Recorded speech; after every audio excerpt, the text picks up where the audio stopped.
संस्कृतम् मृदुलभाषा संस्कृतम्। सर्वेभ्यो नमो नमः। आज की संस्कृत कक्षा में आप सबका स्वागत है और आज हम पढ़ने वाले हैं श्रीमद् भगवत गीता के दूसरे अध्याय को, जिसका नाम है सांख्य योग और इसमें 72 श्लोक हैं और ये सिलेबस हमारे पास BA first year Sanskrit elective और कंपलसरी की क्लास में, बीएससी सेकेंड ईयर की क्लास में और चौधरी चरण सिंह यूनिवर्सिटी मेरठ में संस्कृत फाउंडेशन कोर्स के अंतर्गत सभी सेकेंड ईयर की क्लासेस में कंपलसरी सब्जेक्ट के रूप में लगा हुआ है। और ये सिलेबस हमारे पास कुरुक्षेत्र यूनिवर्सिटी कुरुक्षेत्र के अलावा गुरु Jambheshwar university Hisar, Maharshi Dayanand university Rohtak, Chaudhary Devilal university Sirsa और इसके अलावा हम सब जानते हैं श्रीमद् भगवत गीता केवल हमारे एक परीक्षा की दृष्टि से ही एक विषय नहीं है, हमारे सिलेबस का ही विषय नहीं बल्कि हमारे एक जीवन का भी विषय है, जिसे प्रत्येक जनमानस को जानने की आवश्यकता है। क्योंकि श्रीमद् भगवत गीता का प्राकट्य जो है महाभारत के कितने पर्व हैं? 18 पर्व हैं। के छठे पर्व जिसका नाम है भीष्म पर्व के तृतीय उपपर्व के रूप में आविर्भाव हुआ है। श्रीमद् भगवत गीता के कितने अध्याय हैं? 18 अध्याय हैं। ऐसे प्रश्न बहुत से प्रतियोगी परीक्षाओं में पूछ लिए जाते हैं, तो एक बार आप महाभारत के 18 पर्व और श्रीमद् भगवत गीता के 18 अध्याय भी देख लीजिए। श्रीमद् भगवत गीता संपूर्ण भारतीय साहित्य में इसका महत्वपूर्ण स्थान है, क्योंकि ये भगवान श्री कृष्ण के मुखारविंद से निकला हुआ एक सुंदर गीत है। तभी तो कहा या स्वयं पदम नाभस्य मुख पद्माद विनिसृता। श्रीमद् भगवत गीता के 18 अध्याय हैं जो 700 श्लोकों में विभक्त हैं और गीता के विषय में बहुत सुंदर कहा, गीता सुगीता कर्तव्य किमन्य शास्त्र विस्तरई। यदि गीता का ही भली प्रकार गायन कर लिया जाए, अध्ययन कर लिया जाए, व्यवहार में उतार लिया जाए, तो किसी अन्य ग्रंथों के पठन पाठन की क्या आवश्यकता है। श्रीमद् भगवत गीता के मुख्य पात्रों के रूप में कौन है? कौन प्रश्न कर रहा है? अर्जुन। और कौन उत्तर दे रहा है? भगवान श्री कृष्ण। इस संपूर्ण घटना को संजय, जिसे महर्षि वेदव्यास की कृपा से दिव्य दृष्टि की प्राप्ति हुई है, वह राजभवन में बैठा हुआ संपूर्ण वृत्तांत को राजा धृतराष्ट्र को बता रहा है। हम जानते हैं कुरुक्षेत्र की युद्ध भूमि में कौरव और पांडवों की सेना खड़ी है, परंतु अर्जुन जब अपने शत्रु पक्ष में अपने कौरव इत्यादि भाइयों को, भीष्म पितामह को, द्रोणाचार्य आदि गुरुजनों को देखता है तो विचलित हो जाता है और युद्ध न करने का निर्णय ले बैठता है। तब भगवान श्री कृष्ण अर्जुन को उपदेश देते हैं और उपदेश देते वक्त अर्जुन बहुत से प्रश्न करता है। वो केवल प्रश्न अर्जुन के नहीं है, हम सब के भी प्रश्न हैं। तो चलिए हम भी जानते हैं उनके उन प्रश्नों को और उनके समाधानों को। ये लेक्चर कई सीरीज में चलने वाला है, क्योंकि आप जानते हैं इस दूसरे अध्याय में कितने श्लोक हैं? 72 श्लोक हैं, जो लगभग 10 सीरीज में हम इसे जानेंगे। आप अपनी क्लास के सिलेबस के अनुसार इन श्लोकों की संख्या को देखकर इन सभी लेक्चर्स को जरूर अटेंड करें और साथ साथ नोट्स भी बनाएं। और लेक्चर को लाइक करना, शेयर करना और सब्सक्राइब करना तो भूलना ही नहीं है। तो चलिए आरंभ करते हैं। हम पिछले कई लेक्चर से श्रीमद् भगवत गीता के दूसरे अध्याय के श्लोकों को जान रहे हैं और उसी श्रृंखला में आज हम आगे बढ़ रहे हैं। दूसरे अध्याय का क्या नाम है? सांख्य योग। कितने श्लोक है इसमें? 72 श्लोक। भगवान श्री कृष्ण का उपदेश जो है 11वें श्लोक से आरंभ हो रहा है और अभी तक हम पिछले लेक्चर्स में 53 तक सभी श्लोकों को डिस्कस कर चुके हैं और आज हम 54 यानी कि यहाँ पर अर्जुन का प्रश्न है, स्थित प्रज्ञ किसे कहते हैं। आखिरी 18 श्लोक जो हैं उसी से संबंधित हैं और इसको हम लगभग 3 पार्ट्स में 3 सीरीज में कंप्लीट करने वाले हैं। तो इसलिए आपने सभी लेक्चर को बहुत ध्यान से सुनना है। और BA first year Sanskrit elective में पूरे 72 श्लोक आपके पास हैं और ये सिलेबस हमारे पास कुरुक्षेत्र यूनिवर्सिटी में, एमडी यूनिवर्सिटी में, गुरु जम्बेश्वर यूनिवर्सिटी में, चौधरी देवीलाल यूनिवर्सिटी सिरसा में और इसके अलावा BA first year Sanskrit compulsory और BSc second year Sanskrit compulsory में श्रीमद् भगवत गीता के दूसरे अध्याय के आखिरी 18 श्लोक हैं हमारे पास, यानी कि 55 से लेकर 72 श्लोक जिसमें स्थित प्रज्ञा को परिभाषित किया गया है भगवान श्री कृष्ण के द्वारा, उनको हम जानेंगे। तो इसलिए अभी तक अगर आपने पिछले लेक्चर नहीं सुने हैं तो आप पिछले लेक्चर जरूर सुन लीजिए। सबसे पहले लिखने का क्रम प्रसंग, अवतरण, अर्थ, व्याख्या, व्याकरण और विशेष। प्रसंग पिछली कई लेक्चर से हम डिस्कस कर रहे हैं कि प्रसंग किस तरीके से लिखा जाता है। राइटर का नाम, राइटर ने कहाँ से लिया है, क्या है राइटर का नाम, महर्षि वेदव्यास, और महाभारत के छठे पर्व जिसका नाम है भीष्म पर्व के तृतीय उपपर्व के रूप में श्रीमद् भगवत गीता के दूसरे अध्याय जिसका नाम है सांख्य योग से लिया गया है। इतनी जानकारी आपको प्रसंग में देनी है। अर्जुन उवाच 54 श्लोक से आज हम आरंभ कर रहे हैं और हम 53 तक श्लोक कर चुके हैं और उसको लगभग हमने 7 पार्ट्स में इन श्लोकों को जाना है। आज अर्जुन जो है प्रश्न कर रहा है भगवान श्री कृष्ण से स्थित प्रज्ञा संबंधित, तो उस प्रश्न को हम भी जानते हैं और उसका क्या समाधान दे रहे हैं, उन प्रश्नों का क्या उत्तर दे रहे हैं, तो ये हम सबके लिए भी जानना बहुत आवश्यक है। चलिए देखते हैं श्लोक। स्थित प्रज्ञस्य का भाषा समाधिस्थस्य केशव स्थितधि किम प्रभाषेत किमासीत व्रजेत किम। लिखने का क्रम प्रसंग, अवतरण। देखते हैं यहाँ क्या स्थिति बन रही है। यहाँ कुरुक्षेत्र की युद्ध भूमि में अनेक ज्ञान परक उपदेश सुनने के पश्चात अर्जुन भगवान श्री कृष्ण से स्थित प्रज्ञा के लक्षण पूछता है। उसके बाद हम अर्थ लिखेंगे और अर्थ से पहले हम कठिन शब्दार्थों को जानेंगे और साथ साथ पदच्छेद भी करेंगे। स्थित प्रज्ञस्य का भाषा समाधिस्थ, समाधि में जो स्थित है। केशव भगवान श्री कृष्ण के लिए प्रयोग किया गया है। स्थित धी स्थिर बुद्धि वाले। किम प्रभाषयेत, प्रभाषयेत माने बोलता है। किम प्लस आसीत, आसीत माने बैठता है। व्रजेत किम, व्रजेत माने चलना, चलता है। चलिए अर्थ बनाते हैं। स्थित प्रज्ञ से का भाषा, यहाँ अर्जुन भगवान श्री कृष्ण से पूछ रहा है कि हे केशव, समाधिस्थ, समाधि में स्थित जो परमात्मा के ध्यान में लगे रहते हैं, ऐसे स्थिर बुद्धि वाले पुरुष की का भाषा की उसकी क्या परिभाषा है। हे कृष्ण, स्थितधि किम प्रभाषयेत, स्थिर बुद्धि वाला पुरुष कैसे बोलता है। किमासीत, कैसे बैठता है। व्रजेत किम, और कैसे चलता है।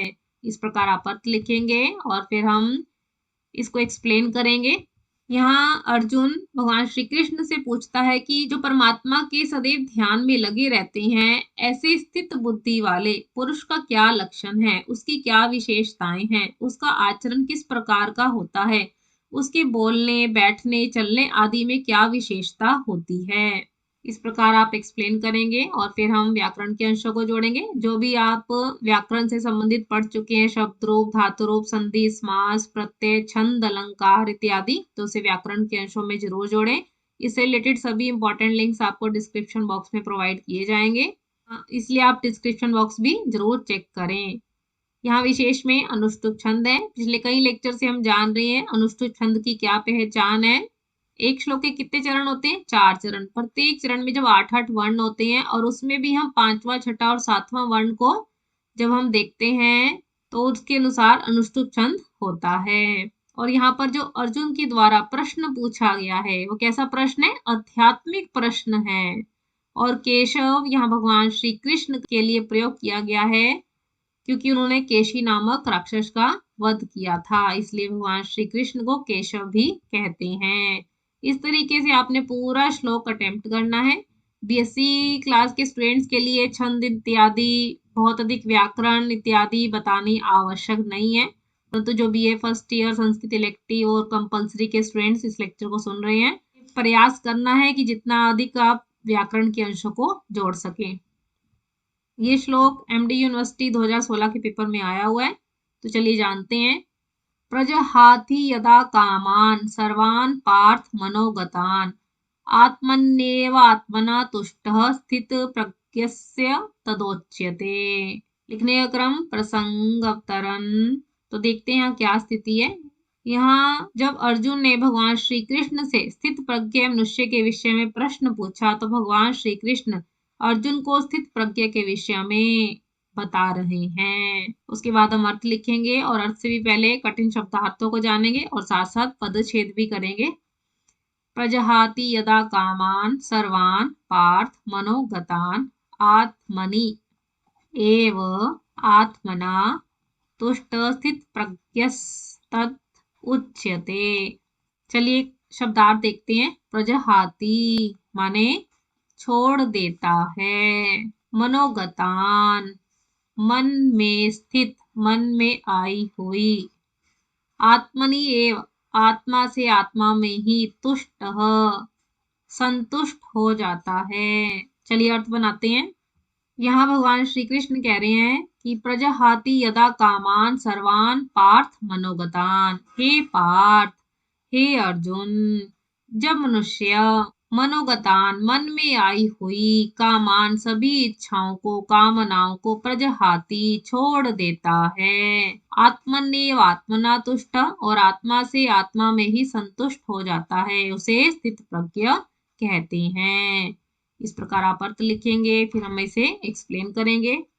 यहाँ भगवान श्री कृष्ण अर्जुन को बता रहे हैं कि जब परमात्मा के चिंतन में मनुष्य लगा होता है तो मन में जो अनेक प्रकार की इच्छाएं उत्पन्न होती हैं उनको वह स्वयं ही त्याग देता है, उन इच्छाओं से विरक्त हो जाता है और मन से केवल आत्मचिंतन में लगा रहता है, तो ऐसा पुरुष जो है स्थित प्रज्ञ कहलाता है। इस प्रकार एक्सप्लेन करेंगे, फिर हम व्याकरण के अंशों को जोड़ेंगे और यहाँ पे भी विशेष में अनुष्टुप छंद का प्रयोग है और स्थित प्रज्ञ का लक्षण बताया गया है। तो इस तरीके से स्टूडेंट्स आपने श्लोकों को अटेम्प्ट करना है। चलिए नेक्स्ट श्लोक देखते हैं। दुखेषु वनुद्विग्न मनाः सुखेषु विगत स्पृह वीतराग भय क्रोध स्थित धीर मुनि रुच्यते। लिखने का क्रम प्रसंगवतरण। तो देखते हैं क्या स्थिति है। यहाँ कुरुक्षेत्र की युद्ध स्थली में अर्जुन के द्वारा प्रश्न पूछा गया है कि स्थित प्रज्ञ से का भाषा, कि स्थित प्रज्ञ को कैसे परिभाषित किया जाता है, उसके क्या लक्षण हैं। तो भगवान श्री कृष्ण उसके प्रश्नों का उत्तर दे रहे हैं। इसके बाद हम अर्थ लिखेंगे, उससे भी पहले हम कठिन शब्दार्थों को जानेंगे और साथ साथ पदच्छेद भी करेंगे। दुखेषु, ये यहाँ पर यन संधि है। दुखेषु अनुद्विग्न मनाः सुखेषु विगत स्पृह वीतराग भय क्रोध स्थित धीर मुनि उच्यते। चलिए कठिन शब्दार्थ देखते हैं। दुखेषु दुखों में, अनुद्विग्न व्याकुलता रहित मन वाला, सुखेषु सुखों में, विगत स्पृह समाप्त हुई इच्छाओं वाला, राग राग माने आसक्ति, वीत माने रहित, भय डर, क्रोध, स्थित धीर उच्यते, उच्यते माने कहा जाता है। चलिए अर्थ बनाते हैं। यह भगवान श्री कृष्ण अर्जुन को कह रहे हैं कि जो दुखेषु वनुद्विग्न मना, जो दुखों की प्राप्ति होने पर भी, जीवन में दुखों के आने पर भी जिसके मन में अनुद्विग्न मना क्या होता है, व्याकुलता उत्पन्न नहीं होती है। सुखेषु और सुखों में, विगत स्पृह जिसकी सभी इच्छाएं समाप्त हो जाती हैं, वीत राग भय क्रोध, राग माने आसक्ति, जो आसक्ति भय और क्रोध से वीत माने रहित हो जाता है। स्थित धीर मुनि उच्यते, उसे स्थित प्रज्ञ कहा जाता है, उसे स्थिर बुद्धि वाला कहा जाता है। इस प्रकार आप अर्थ लिखेंगे, फिर हम इसे एक्सप्लेन करेंगे। यहाँ भगवान श्री कृष्ण अर्जुन से स्थित प्रज्ञ का लक्षण बताते हुए कह रहे हैं कि जिस व्यक्ति का मन सुखों के आने पर इच्छाओं से रहित हो जाता है और दुखों के आने पर विचलित नहीं होता है, और अनेक प्रकार से व्यक्ति जो है आसक्ति भय क्रोध आदि दोषों से रहित हो जाता है, ऐसे व्यक्ति को स्थित प्रज्ञ कहा जाता है। इस प्रकार एक्सप्लेन करेंगे और फिर हम व्याकरण के अंशों को जोड़ेंगे। यहाँ भी विशेष में अनुष्टुप छंद का प्रयोग है। और सुख दुख में समान भाव रखने वाला व्यक्ति क्या कहलाता है? स्थित प्रज्ञ। कि उनको सुख और दुख रूपी परिस्थितियां प्रभावित नहीं करती हैं। इस तरीके से आपने इस श्लोकों को अटेम्प्ट करना है। चलिए नेक्स्ट श्लोक देखते हैं। य सर्वत्रानभिस्नेहस्तत्तत्प्राप्य शुभाशुभम् नाभिनन्दन्ति नाद्वेष्टि तस्य प्रज्ञा प्रतिष्ठिता। लिखने क्रम प्रसंग अवतरण।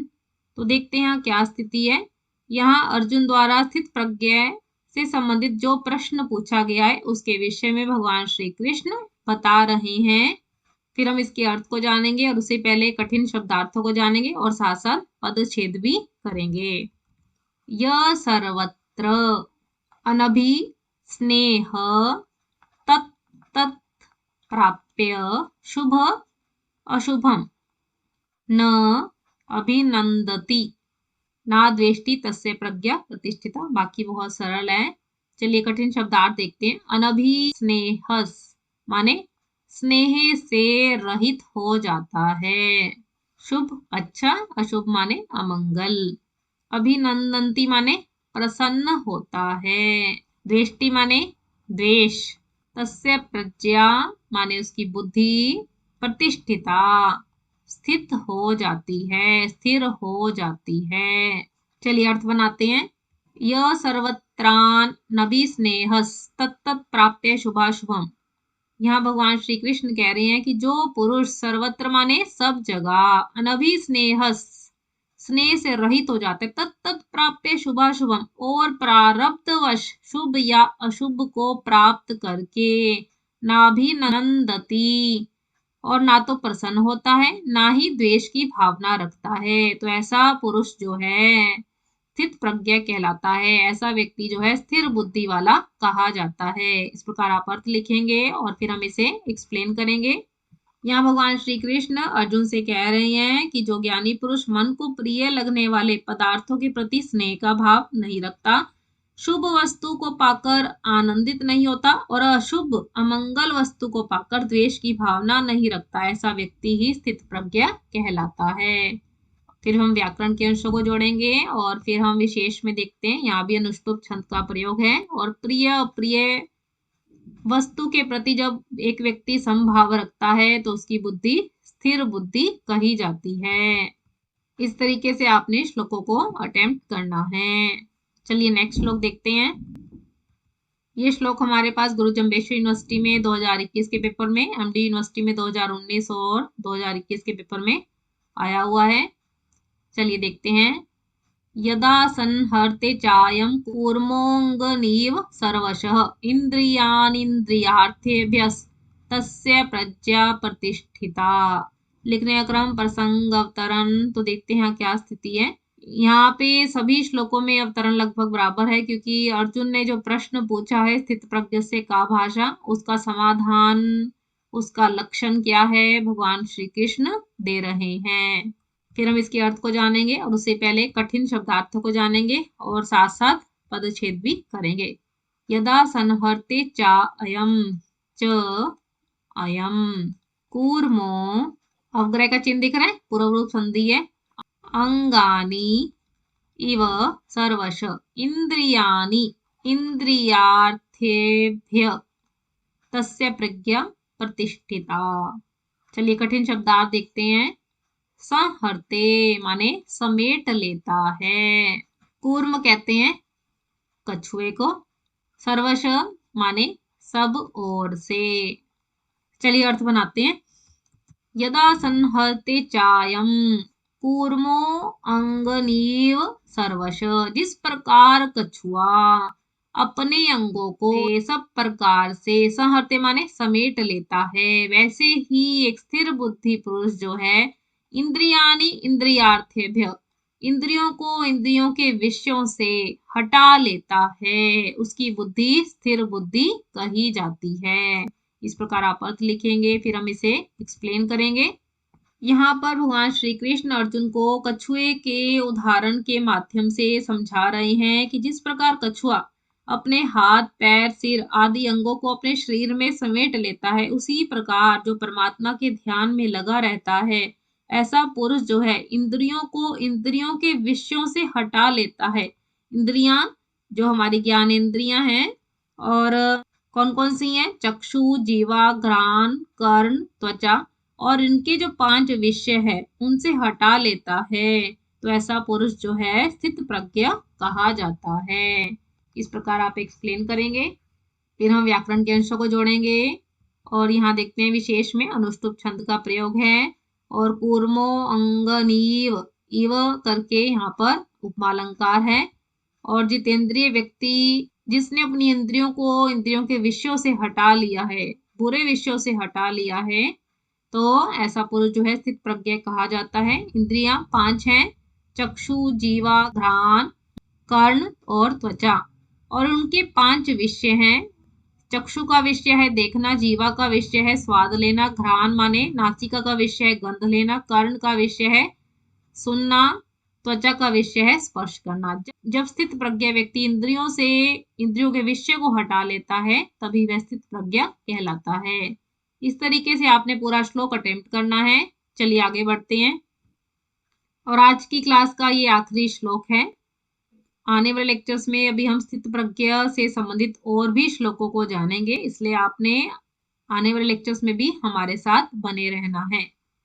विषया विनिवर्तन्ते निराहारस्य देहिनः रसवज्रं रसोप्यस्य परम दृष्ट्वा निवर्तते। लिखने क्रम प्रसंगवतरण। यहाँ भी भगवान श्री कृष्ण अर्जुन के द्वारा पूछे गए प्रश्न का उत्तर दे रहे हैं कि स्थित प्रज्ञा के लक्षण क्या हैं। फिर हम इसके अर्थ को जानेंगे और उससे पहले कठिन शब्दार्थों को जानेंगे, साथ साथ पदच्छेद भी करेंगे। विषया विनिवर्तन्ते निराहारस्य निराहार, रसवज्रम रसो अवग्रह का चिन्ह है, पूर्व रूप संधि है, अपि अस्य दृष्ट्वा त्वा प्रत्यय है। चलिए कठिन शब्दार्थ देखते हैं। विषया इंद्रियों के विषय के बारे में यहाँ बात की है। विनिवर्तन्ते निवृत्त हो जाता है, हटा लेता है। निराहार, निराहार रहने के यहाँ पे कई तात्पर्य हैं। एक तो सामान्य अर्थ लें तो भोजन इत्यादि को ना ग्रहण करना, और यहाँ पर इंद्रियों के विषयों को ग्रहण ना करना, ये निराहार की स्थिति है। देहिना माने पुरुष के, रसवज्रम माने आसक्ति, रसोप्यस्य रस आसक्ति के लिए कहा गया है, दृष्टवा माने देख कर, निवर्तते निवृत्त हो जाते हैं। चलिए अर्थ बनाते हैं। विषया विनिवर्तन्ते निराहारस्य देहिना। यहाँ भगवान श्री कृष्ण अर्जुन को कह रहे हैं कि निराहारस्य, जब एक स्थित प्रज्ञ व्यक्ति इंद्रियों के द्वारा उसके विषय को जब ग्रहण नहीं करता है तो ऐसे पुरुष के विषय भी निवृत्त हो जाते हैं। रसवज्रम रसोप्यस्य, परंतु उनके प्रति रहने वाली रस माने आसक्ति नहीं समाप्त होती है, नहीं छूटती है। परम दृष्टवा निवर्तते, परंतु वह आसक्ति भी, परम का अर्थ यहाँ पे परमात्मा को देखकर उसका साक्षात्कार करके निवृत्त हो जाती है। इस प्रकार आप अर्थ लिखेंगे और फिर हम इसे एक्सप्लेन करेंगे। यहाँ पे निराहार का तात्पर्य है, अगर हम इसका सामान्य अर्थ देखें तो भोजन इत्यादि ना ग्रहण करना, और भोजन इत्यादि ना ग्रहण करना भी 2 परिस्थितियों में घटित होता है, या तो व्रत उपवास इत्यादि में, या फिर एक व्यक्ति के किसी रोग से पीड़ित होने पर, तो वह भी निराहार की स्थिति है। परंतु यहाँ पर जो एक हम अध्यात्म के विषय में जान रहे हैं, स्थित प्रज्ञा के विषय में जान रहे हैं, तो यहाँ पर जब इंद्रियों के विषयों से निवृत्त हो जाती है तो उसे भी यहाँ पर निराहार कहा गया है। जब उसके शब्द स्पर्श आदि विषय जो है निवृत्त हो जाते हैं तो ऐसा मनुष्य जो है स्थित प्रज्ञ कहा जाता है। परंतु वहां भी एक समस्या बताइए कि उन विषयों के प्रति आसक्ति जो है नहीं छूटती है, वह आसक्ति जो है बनी रहती है। परंतु उसका भी समाधान यहाँ बताया। परम दृष्टवा निवर्तते माने कि जब हम आत्म तत्व को जान लेते हैं, परमात्मा को देख लेते हैं, तो लौकिक विषयों के प्रति भी आसक्ति जो है छूट जाती है, समाप्त हो जाती है। इस प्रकार आप एक्सप्लेन करेंगे और फिर हम व्याकरण के अंशों को देखेंगे। और यहाँ पर भी अनुष्टुप छंद का प्रयोग है और अनुप्रास अलंकार है। जब व्यंजन वर्णों की बार बार आवृत्ति मिलती है तो वहां पर अनुप्रास अलंकार होता है। और यहाँ पर बताया गया कि परमात्मा को देखने वाला जो है संसारिक विषयों के प्रति अनासक्त हो जाता है, उसकी आसक्ति समाप्त हो जाती है। तो इस तरीके से स्टूडेंट्स आपने श्लोकों को अटेम्प्ट करना है और आने वाले लेक्चर्स में हम स्थित प्रज्ञा संबंधित और भी श्लोकों को जानेंगे, इसलिए आप सब हमारे साथ नेक्स्ट लेक्चर में भी बने रहें। आज के लेक्चर में हमने श्रीमद् भगवत गीता के कुछ श्लोकों को जाना और आने वाले लेक्चर्स में हम इन श्लोकों को आगे कंटिन्यू करने वाले हैं। तो इसलिए आप सभी लेक्चर्स में हमारे साथ बने रहें। इन श्लोकों से रिलेटेड आपका कोई भी डाउट हो तो आप कमेंट बॉक्स में पूछ सकते हैं। अगर आपकी कोई सजेशन हो तो वह भी आप कमेंट बॉक्स में बता सकते हैं। आपको लेक्चर कैसा लगा यह भी आप कमेंट बॉक्स में जरूर बताएं। अगर आपको लेक्चर अच्छा लगा तो आप लाइक कीजिए, ज़्यादा से ज़्यादा फ्रेंड्स के साथ शेयर कीजिए, क्योंकि ये प्रत्येक जनमानस के सभी प्रश्नों का समाधान है और हर एक व्यक्ति तक श्रीमद् भगवत गीता का उपदेश पहुंचना चाहिए। इसलिए आपने क्या करना है, ज़्यादा से ज़्यादा अपने फ्रेंड्स के साथ इस लेक्चर को शेयर करना है। और अगर आप चैनल पे नए आए हैं, संस्कृत सीखना चाहते हैं, संस्कृत की अपडेट के साथ जुड़ा रहना चाहते हैं, सिलेबस कवर करना चाहते हैं, तो चैनल को सब्सक्राइब भी करना है ताकि आने वाली नोटिफिकेशन सबसे पहले आपको मिले। आप हमें फेसबुक और इंस्टाग्राम के पेज पे भी फॉलो कर सकते हैं। आशा रख सकते हैं कि आपने लेक्चर बहुत ध्यान से सुना होगा, साथ साथ नोट्स भी बनाए होंगे। इन सब के लिए आप सबका हृदय की गहराइयों से बहुत बहुत धन्यवाद। ऐसी नई अपडेट्स और नए टॉपिक के साथ हम मिलते रहेंगे। नमो नमः। नमः संस्कृताय।